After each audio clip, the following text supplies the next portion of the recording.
FT Live post-game show. It's Braun. It is Jason Kipnis. It is Erik Kratz. And the New York Yankees are advancing to the ALCS.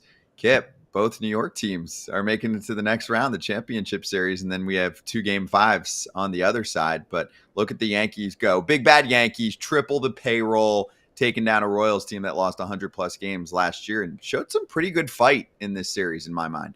It did. You got to respect the way they played the game. And obviously, I think it's good for baseball right now to have this year where both New York teams are in. I think that the fans that draws and the possibilities of that World Series would be epic.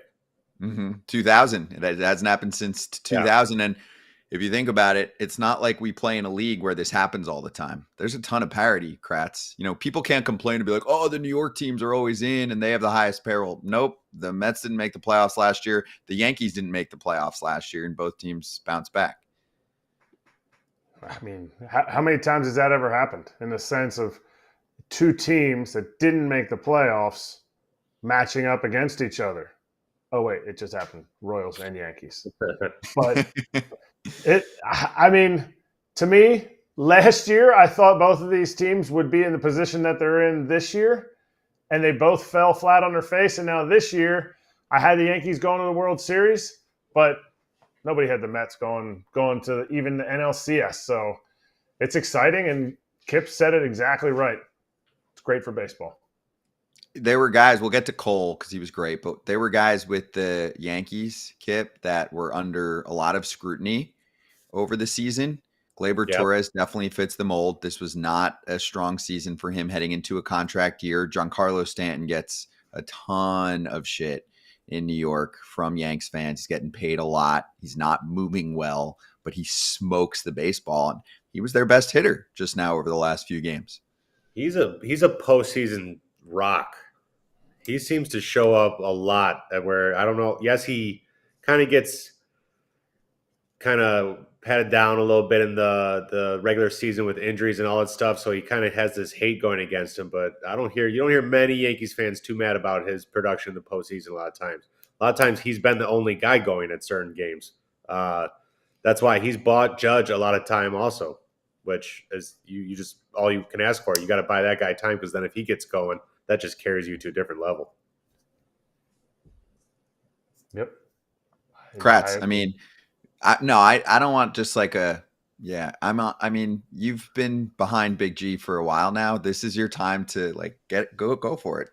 I can't. You all heard me talking about him. Like, this is a guy that I think he's underappreciated in New York, and Yankee fans are going to roast me for saying that. I don't know what they expect. I don't know what Yankee fans expect. You want him to be on the field all the time? It's not going to happen. You want him to show, I would ask every Yankees fan that says, he's just not the guy. He's not the guy.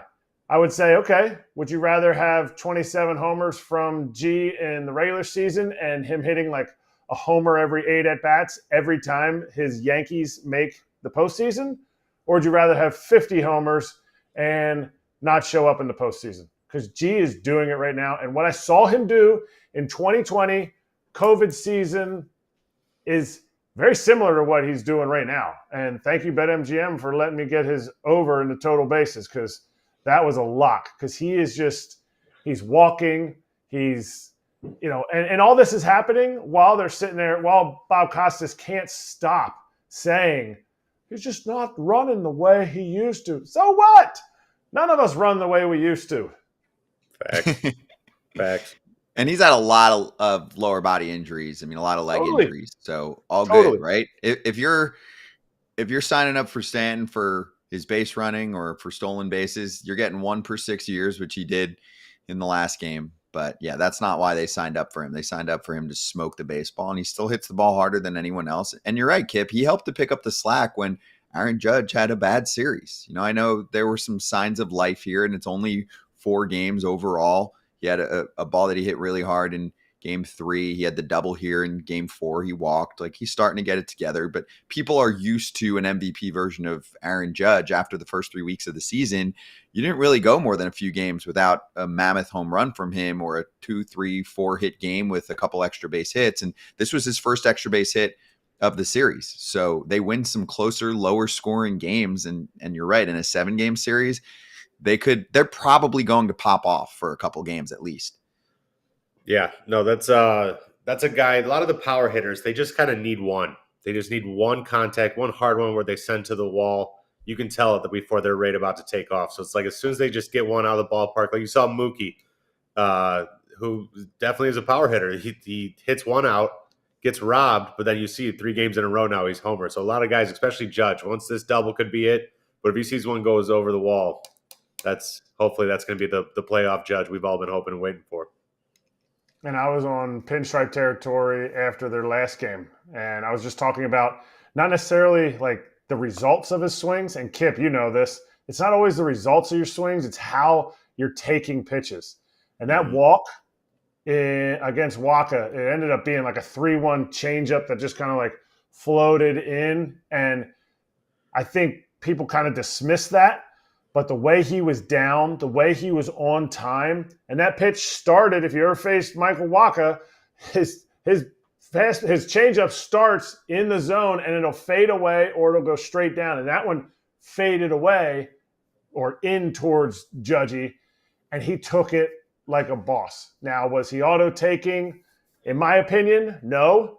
He just saw it out of hand. And I didn't think earlier in the series he was seeing it out of hand. And it looked like the ball was seen out of hand, and then obviously he gets the double later. But to me, I felt like I saw a change in that at-bat with the walk. Mm-hmm. All right, and what about this little benches clearing thing? I mean, it didn't last long, but did anyone do anything wrong? Yeah. Eyewash? No, it's Eric's right, but also it started with Volpe's arm. That's exactly what the guy was mad about. There wasn't a slide at all. There's no reason Volpe's arm should have been high. It's not a big deal. It happens. It's a bang-bang play where you're trying to like taking your momentum and throw at you. So I agree. It's eyewash to clear the benches. But when you swipe across with a tag, there's no reason for this arm to be going into the player's neck, which it did. So I'm not happy either if I was the base runner. And then after that, I just got thrown out. I'm on edge. Stop patting me on the damn back. Don't shoo me away like a little boy. Like I just was like, oh God, I got annoyed by that. It's eyewash to clear. It's not a big deal. See his right arm? There's no reason. It's like he went for a tackle. And then this. I want to see if they can show it one more time in a slow-mo or something. Well, here, this helps. Yeah. Watch his right arm. Like, what's it doing up there? It's by his neck. It just doesn't. It's kind of a weird slide by Michael too. And he didn't back down. And Volpe's like, it's okay. It's okay. There's no drama here. But right there, right as they ended the video. He very well, yeah, I agree. He very well may have been like, hey, my bad, or something like that. But just like, and then being like escorted off the field too by Torres. I'm just like, I could see myself handling it not as good as that guy. And Jazz ended up chirping a little bit too. Unfortunately, in this video, to me, I think he was pissed about that. And he's like, all right, like, wait.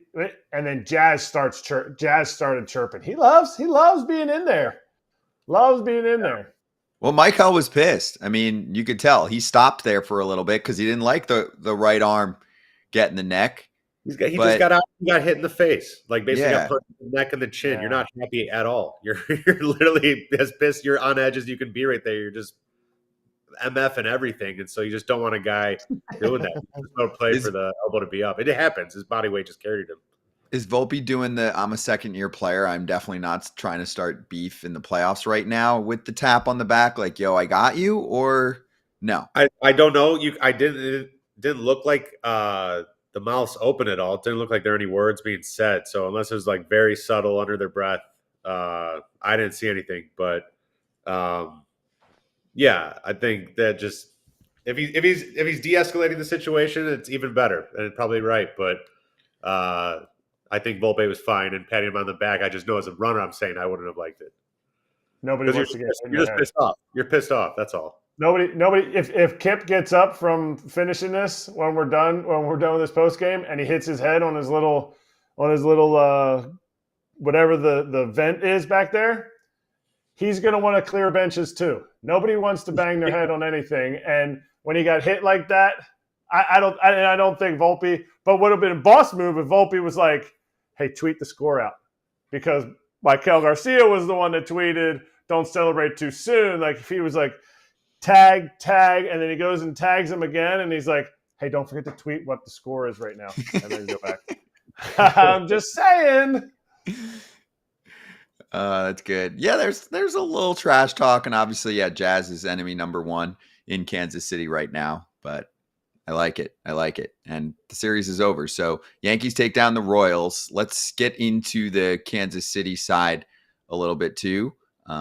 This team is not the world's most highest flying offense, but they can pitch. What's the word that you kept using for their pitching staff in general? Mm-hmm. Pitchability. Go on. What does that mean, and why is it effective during a season and in a postseason like this against a team that's got some big names and a big payroll?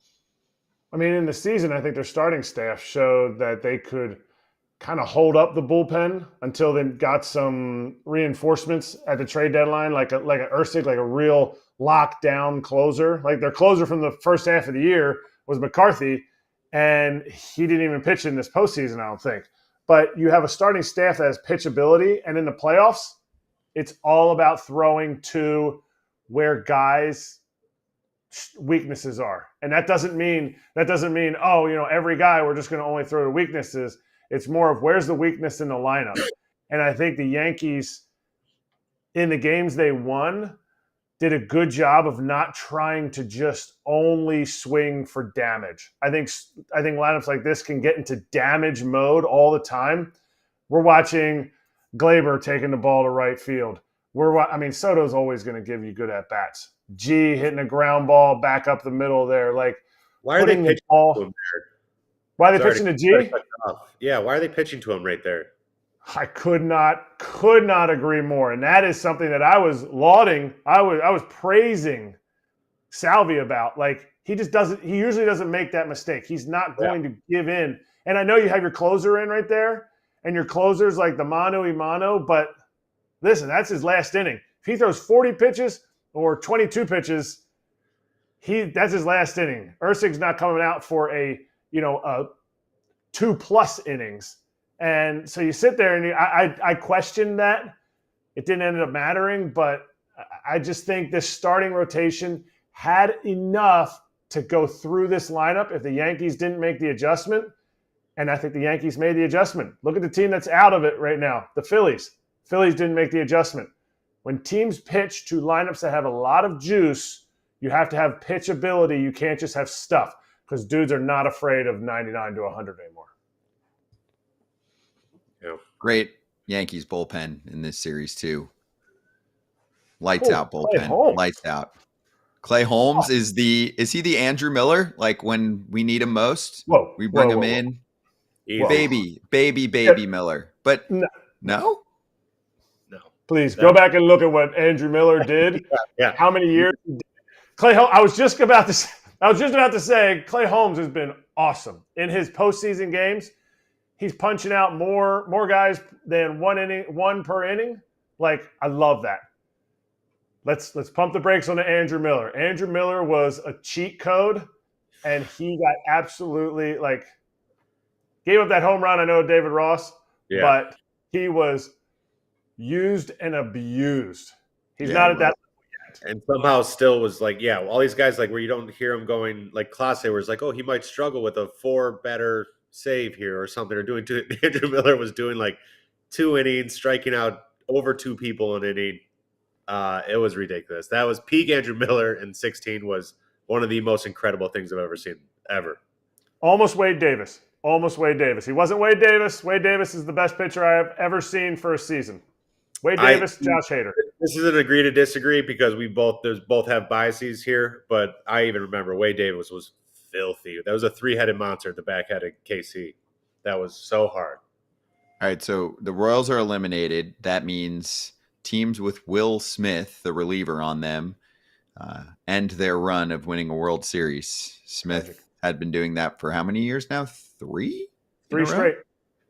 Wow. 3 in a row. So it went back to the Braves in 21. Yep. Astros. The Astros in 22. And last year with the Rangers. Unbelievable. But he did bring that team pretty far, I got to say. So more on the Royals in a moment. We're also going to do a player of the game. I think you know who it is, and we'll go over what he did. But first, quickie break. We get it. Mornings are nuts. No time for breakfast, but you need to get your day started right. What if a delicious, nutritious meal could be ready in seconds? Support for Foul Territory is brought to you by Huel, the world's #1 complete nutrition brand. With over 400 million meals sold worldwide, Huel is trusted by millions of people looking to fuel their days with convenient, complete nutrition. Try it for yourself with this exclusive FT offer. 15% off with the code FOUL at Huel.com. You know we're all about saving time, but we get hangry, like a lot. I recently fell in love with the Huel Ultimate Super Greens Powder, which is a perfect blend of 91 vitamins, minerals, and whole food sourced ingredients. I also love their complete nutrition bars, and those hot and savory pouches are fire too. FT fam, give it a shot. Get 15% off with the code FOUL at HUEL.com. Unlock a healthier, easier way to eat with Huel. Nutritionally complete meals in minutes so you can focus on what really matters. Thank you, Huel. Cheers to Huel and to the Kansas City Royals season just now. There you go, Kratz. I love it. And we'll get to our player of the game. We'll talk about Cole in a sec. But first, Kratz, tell me how surprising this season was for Kansas City as we kind of put them to bed. We'll do it even more so tomorrow as we talk about eliminated teams day after on Foul Territory, live 1 to 3 Eastern time on YouTube. But nobody saw this coming. If I told you before the season started that Lucas Erceg's going to be closing out postseason wins for the Royals and they were going to take down the Astros in the wild card series and then give the Yankees a pretty decent fight in the division series, you'd have been like, what the heck? What did they acquire? Everyone at the trade deadline? I mean, they definitely went for it a little bit at the trade deadline, but this was such a Royals style team. Remember the other day? I was like, Garrett Hampson is such a Royal when he had a great day. It was him and Michael Garcia, just making contact, getting knocks. I mean, this team is not going to wow you with homers besides Salvi and Witt and a little bit of Vinny P, but he was playing a little hurt. I mean, this is a season that they were building for, not building to this season. You looked at a couple of their signings like Hunter Renfroe and Adam Frazier. You're like, ooh, they're going to go play in KC and trade deadline. They'll go help a team. That's just what they do. They'll hit their dingers, and the other pieces will help them build these young guys, the MJ Melendez, the Isbells, the different guys that are the Bobby Witt. He doesn't need help. He just needs other 8 players to play with. But they would help build it for 2025. And here we are at the end of 2024. And those guys that I mentioned are going to be free agents. And now you're sitting here with Seth Lugo, Michael Wacha, and Bobby Witt coming back. Salvi's still going to be there. And you still have MJ Melendez. You still have Felix Fermin, who's almost throwing out 50% of the guys behind the dish, which helps Salvi play more at first base. You have Vinny Pasquantino, and you added at the trade deadline a closer with 5 years of control. Lucas Erceg was a position player with me in 2019 in spring training with the Brewers. So he's not the youngest pitcher out there, but he's got a lot of control, and they just threw him right into the closer role. Matt Cotrero was on our show and was like, hey, when he makes it here tomorrow after the trade deadline, he's going to be our closer. Like, that's it. And so to be able to do that, to me, they improved during the season. All this was just icing on the cake. Yeah, and also just to clarify, I said Astros. Obviously, someone caught me real quick. I confused the Mike Elias teams. He used to be in the Astros front office, but the Royals took down the Orioles, which was really strong. Their work against Baltimore. Yeah, they silenced them. The question also in the chat is, will they continue this in the offseason? Right? They didn't anticipate to be this good this quickly, or most people didn't, Kip. This is a small market team. They're not going to wow anyone with their free agency. But they did do more damage last year in free agency than most teams, and it worked out perfectly. Seth Lugo was a stud. Michael Wacha had one of his best seasons of his career. I mean, they made some really strong moves this past offseason.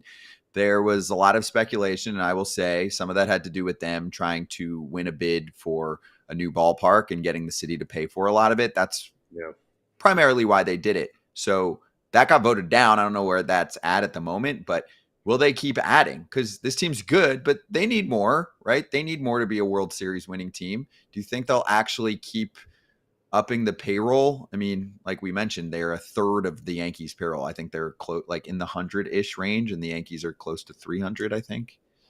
I think they'll add a couple smaller signings. I don't think they're going to make the huge splash this offseason. This is just from my perspective. I think they'll save their bullet probably for the trade deadlines around there rather than the offseason signing. Just the ways, because I want them. They're still young. They're here. They should be very proud of this season. It was what an awesome season for them. They got to be proud of that. I think they want to probably see a half a season more. They're going to fill in a couple holes. And then if they're like, hey, we're right back where we were in contention here and headed towards the playoffs, now we make our move halfway through because we've saved some bullets for it. I think that probably works better in their favor than just taking the risk. Because if it's a young team that takes a step back and now you've committed something to a lot of money to maybe one or two players, you could have handcuffed yourself a little bit there. Yeah, I'm looking through the list of free agents available, and I think about where the holes are. You need to add a bat. You can't expect Salvi to hit 300, for the rest of this 2 to 3 year run. They're definitely out of the Bregman market. Coming off of a terrible year, I could see like a Brandon Drury kind of guy coming in. But that's like a utility thing. I mean, they're set at shortstop. They've got Massey at second. They've got Vinny P at first, right? They're not messing with most of their infield there, right? Yeah, and so that's why I was trying to think, how do you upgrade this team? Everybody can upgrade. Everybody can get a starting pitcher. Everybody can get I see them upgrading through the same way that they got Lucas Ursig. Upgrading with somebody with control. Somebody with control for 2 or 3 more years in a trade. Maybe trading away where they have, if they can have Felix Fermin more behind the dish and push Salvi to first. Maybe Vinny P's expendable. I don't know. I'm just thinking outside the box. Yep, and we got all offseason to talk about. Foul Territory is on every single weekday live, 1 to 3 Eastern. So let's get back to the Yankees to finish up here. First off, we'll present our MLB 9 Innings Player of the Game. The award goes to Gerrit Cole. You pay the man a bunch of money to do exactly this. There were some hard hit balls that went deep into the outfield, and the wind said, nah. I mean, that wind was coming in hot. Yes, our Player of the Game, there he is. Cole goes a strong 7 innings, gives up just 1 run, and strikes out 4 batters. Kip, he wasn't blowing them away. I mean, Kansas City is one of the better contact teams in the league, but he was mixing up his pitches, and, I mean, he ate up innings, which is what the Yankees need too. It's not a bullpen that they wanted to use starting in the 5th. Could they? Sure, but Cole did his thing. This is why you pay him the big bucks, to win these games. That's exactly right. That's why you pay him. He's a big game pitcher. He loves his stuff. He really locks in and is tough. He's a bulldog on the mound, so you love his attitude, and it's infectious down the lineup, but he's still Gerrit Cole, and if he gets it up to like that 95 through 97 range at the top of the zone, his ball, it's only kind of like him, Verlander, and maybe a few others where their ball just kind of rides up as opposed to other guys who two-seam and move side to side or vertically down. They have that rise fastball that it's just hard to train for. It's hard to prepare for, and it does such a good job at the top of the zone of getting you to chase. It looks so good for so long. It's just that it picks up and you just can't get to it. And you sit there and you faced him 5 days ago, and he didn't have the stuff. To me, he didn't have the stuff he had tonight. He didn't have that extra. He went 98, 99 a couple times in big spots. And just like Kip said, if you felt like you were on him the other night when you played in Yankee Stadium, because they just kept battling back. He still can't get Tommy Pham out. I think he's like 15 for 32 or something crazy. He was laughing. He was laughing. And there are dudes that get him. If G-Man Choi was available, the Royals would have picked him up because G-Man Choi crushes Gerrit Cole. But you sit there and you go, this is a veteran pitcher who made an adjustment, and the hitters couldn't get on top of it. A lot of pop-ups, a lot of fly balls. Yep, that's your guy, Gerrit Cole, MLB Perfect Inning 24 player of the game. Yeah, MLB 9 innings, MLB Rivals, all of them under the same fam. So go check those out. And if you want a little sneak peek, we're about to show that to you. And also, I see many questions in the chat. That's how we'll finish strong here. I see questions about who the Yankees would rather face, which team has the most pressure left still in the postseason, stuff like that. We'll get to that to finish up. So last chance for questions while we give a little love to MLB Perfect Inning. Becoming a champion takes perfection. Perfect defense. Seager gets there. My goodness. Perfect base running. Eager on the move. That was tremendous. And my favorite, a perfect swing. This one is history. Franchise-changing player. Are you ready to become a champion? Make it perfect with MLB Perfect Inning 24. That is the name of the game. Scan the QR code, download MLB Perfect Inning 24. Get the best baseball game in the palm of your hands. It's the app. It's free to download. All the latest from the 2024 season. Go get after it. And thank you, Corey Seager. Obviously, big man last year for the Texas Rangers, the World Series winners. And now we're talking about the Yankees taking down the Royals in the ALDS. They move on to the ALCS. Let's get to your questions here to finish up. And we will start with Pab. Who gives New York the most trouble? Detroit or Cleveland? We can give that game a little love. That was a great freaking game. Holy shit. David Fry with a homer and then a squeeze bunt. I mean, who's got that kind of versatility and that kind of clutchness? I mean, Cleveland grinder comes up big. Yeah, grinder. And that's a tough call for me. I mean, who do you think gives the Yankees more trouble? Who asked the question? Tad or Tab? I mean, technically, hold on. He's with us. He or she is with us all the time. Pablity 19. That's my best effort. Oh, Pablity. Okay. Sorry. There's a fan that's a Tigers fan that I know from. Oh no, not that one. Nope. No. Who gives them the most? I'm gonna go Cleveland. But what do you think? I think there's enough with the rotation. They're just gonna relief pitch you to death. I think they do have the edge there. Clase is gonna. They're going to pitch him till his arm falls off. And I do think there's a little more offense, although it's close. But I'll go Cleveland by a hair. I think the right answer is Cleveland. I think just by record and the way they play the game and different ways to beat you, I think that's the answer because they can shorten the game versus New York because their bullpen's one of the few bullpens that can match Yankees too. Mm-hmm. Mark, producer, made a good point. I think Skubal wouldn't even be able to throw till Game 3. That's it right there. If you don't face him till Game 3, you could have a chance to get the lead. You see him once through the first 5 games there, 4 or 5. So that's such an advantage to not see him that only once through those first 4 or 5 games of the series. That was huge. Obviously, Tigers.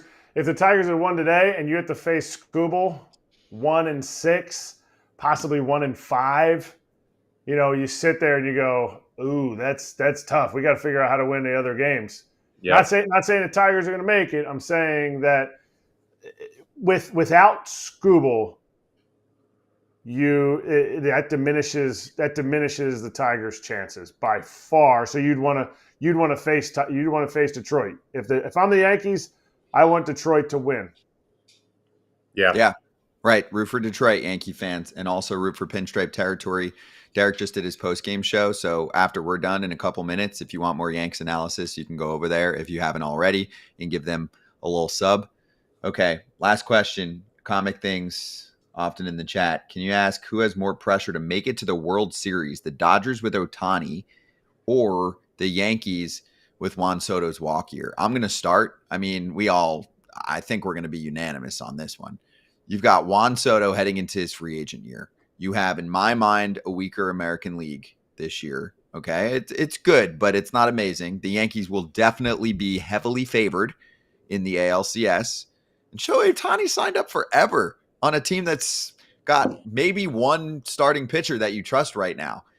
If the Dodgers make it to the World Series, I think Dodger fans would be freaking out in excitement because this team did not look great heading into the playoffs. They look banged up in terms of the rotation. So I think this is an easy one. Kip, you agree? I know Kratz agrees. Yeah, no, I do. Yeah. Yeah. Yeah. Kip, you don't know. You can't even read good. I saw you trying to read what the quote was. He's doing my squint. He's doing the Scotty Braun squint. I was just rereading to double check that I didn't miss anything. Right. You don't want to misquote or anything? Yeah. There you go. Now I see. There's no way. Yeah. There's no way there's not pressure on the Yankees right now. I mean, Soto's. I love this question. It makes you think, but I see. It's so crazy to think that Ohtani could make the playoffs all 10 years of his career He deserves it. in LA with the Dodgers and 0 times in LA with the Angels. Do you think him having success in the playoffs and like being there a bunch and being in all these games will get Trout to like ask for a trade? He's always said like he doesn't want to leave there. Start seeing maybe the grass is a little greener. I think he's been. If Trout's been jealous, I'm not saying jealous. That's a bad word. If he's been envying what other teams have going to the playoffs, I don't think Ohtani leaving and going there is like, that's it. I want to go now too, because he thought he was going to do the same thing. 14 when we swept him out of the ALDS. No way anybody thought that. No way they're getting back. No way this team isn't getting back, and they never did. Angels catching strays in this postgame show right now. And it wasn't even from Scott either. Yeah. I didn't say a word. I haven't said a word about that team since the end of September. If he sees how good it goes for another superstar on it with a different team, it's just hard not to be lured by it a little bit. I'm shocked, dude. You only live once. I'm shocked that he hasn't made more of a stink. I get it, for a while you're loyal, the whole deal, but when you start to look up and realize that your career does not necessarily have that much time left, and you want to contribute to a team in the postseason, I gotta imagine that hurts. But it's very pot committed, Damian Lillard. Right? No doubt. That's good. I like that. But also, I just got done listening to Philly radio here. I know everyone's been talking about that forever. He's from the area. They lacked some offense. Boy, wouldn't that lineup look nice if he played left field for the Phillies? It might cost you your 2 top pitching prospects. Dave Dombrowski doesn't care. No. I think if they ate some solid money for them, then you'd have a shot, but I doubt it. It's a tough situation. Obviously, we'll talk about it all off season too. So lastly here, if this doesn't even help the cause more for Yankee fans to be rooting for the Tigers, I mean, Kerry Carpenter's the best or second best hitter on the Tigers, and he left that game with a leg injury. He's having tests on his left hamstring. It's lower body hamstring after leaving game 4. Looks like Jake Rogers, is hurt. Left wrist and forearm wrapped after the game. Also went for x-rays and all of that. So some of those dudes are getting banged up. So we'll see. But all of that will be covered if there's any news from those guys on Foul Territory tomorrow. So 1 to 3 Eastern will be there. Kratz, I'll be at Todd Fowler's spot, and we'll cover that on Friday. And then we'll do a Dodgers Territory post-game show with Alana Rizzo and Clint Pasillas. So, I mean, we're all over the place in the FT network. Kip, nice long day. You crushed it. Man. And your Guardians won. Cleveland won. That's the good karma you get for putting in a hard day's work for your boys. And cover the bet of the over. Just a great day all around. Oh, yeah. Easy. No sweat. Never a doubt. Sweat. Yeah, over 6.5 on Cleveland and Detroit.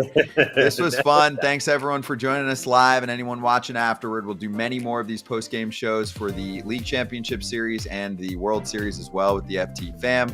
We'll see everyone Friday live, 1 o'clock Eastern time. For everybody who watched the whole show, Andrew Miller, 7 2/3, 14 punchies. Wow. ALCS MVP. A little more strikeout stuff than Clay Holmes. A little bit.